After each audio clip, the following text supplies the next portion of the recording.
to WWWP Genetics. We're thrilled to have you join us for another engaging and informative video.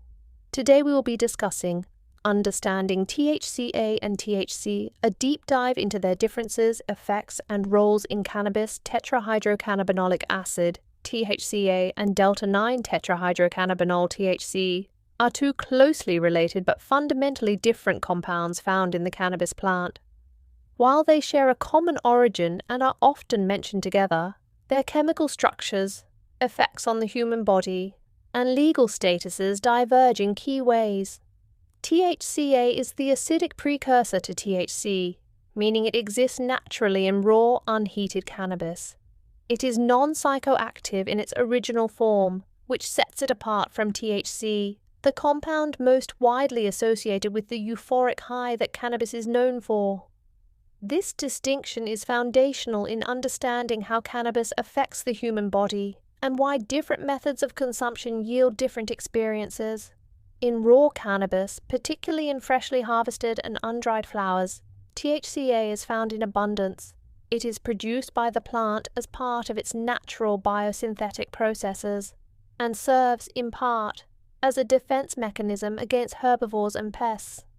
THC-A is not psychoactive because its molecular structure prevents it from binding effectively to the CB1 receptors in the human endocannabinoid system, which are largely responsible for producing the mental and physical effects typically associated with THC. The compound's carboxyl group, COOH, prevents it from easily crossing the blood-brain barrier. However, THC-A does exhibit a range of potential therapeutic benefits, such as anti-inflammatory, neuroprotective, antiemetic, and anti-proliferative effects. These properties are currently being researched for their applications in treating conditions like arthritis, neurodegenerative diseases, nausea, and even some forms of cancer. Unlike THC, which has undergone more extensive study, THC-A remains somewhat under-researched due to its instability and the difficulty of preserving it in its natural form for scientific trials. THC, on the other hand, is the decarboxylated form of THC-A. Decarboxylation is the process through which THC-A loses its carboxyl group, usually through heat exposure transforming into THC. This process occurs when cannabis is smoked, vaporized, or cooked at high enough temperatures, effectively converting THC-A into the psychoactive compound that binds readily to CB1 receptors in the brain. THC is responsible for the classic cannabis high, characterized by euphoria, altered perception of time, heightened sensory awareness, increased appetite, and, in some cases, anxiety or paranoia. In addition to its recreational uses, THC is widely studied and used for medical purposes, including pain relief, appetite stimulation in patients with AIDS or cancer, and muscle spasticity in multiple sclerosis. The contrast between THC-A and THC is particularly significant when considering methods of consumption and their respective outcomes.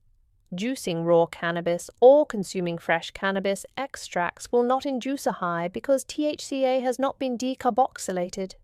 This has made raw cannabis a focus for those seeking the medicinal benefits of cannabinoids without the psychoactive effects, a potentially attractive option for individuals who want to harness the anti-inflammatory or anti-nausea properties without impairing cognitive function. Conversely, those seeking the euphoric or sedative properties of cannabis must apply heat, either through smoking, vaping, or cooking, to activate THC-A into THC. The decarboxylation process is not only essential for achieving intoxication, but also changes the pharmacological profile of the compound. Another major difference lies in the legal and regulatory landscape. THC is often classified as a controlled substance due to its psychoactive properties and potential for abuse, though this is changing as more regions adopt medicinal or recreational cannabis programs. THC-A, being non-psychoactive, is often left out of such regulations or treated more leniently. However, this can vary widely by jurisdiction, especially considering that THC-A converts to THC with heat, making regulatory enforcement complicated. For instance, products high in THC-A may be sold legally in some areas as long as they are not decarboxylated, but once heated, they may technically fall under the legal definition of THC-containing products. Chemically, the difference between the two compounds is relatively minor, a single carboxyl group, but the implications of that difference are profound. THC-A's inability to produce a high does not make it pharmacologically inert.